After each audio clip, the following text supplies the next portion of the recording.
Si Dodong ay utal magsalita. Lagi siyang binubuli dun sa lugar nila kasi sa kanyang pagsasalita.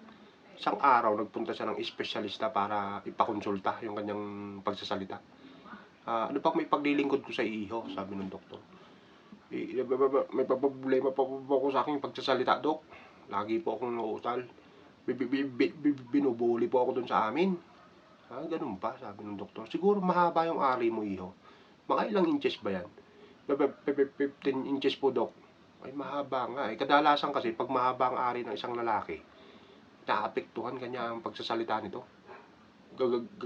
Kung gusto mo ganito, sabi ng doktor, putulan natin yung ari mo, gawin natin 5 inches. Alisin natin yung 10 inches. Okay lang ba sa'yo? Pero magiging normal naman yung pagsasalita mo. Sige po, Dok, sabi ni Dodong ngayon. Matapos siyang operahan, after 1 month, bumalik siya ngayon sa doktor. Dok, normal na po ako magsalita Kaya lang, ang problema ko, hihiwalayan po ako ng asawa ko dahil hinahanap po niya yung dati kong mahabang ari. Okay lang po sa akin, Dok, kanya na maging utal, wag lang po kami maghiwalay. Sabi ng doktor, na pwedeng balik.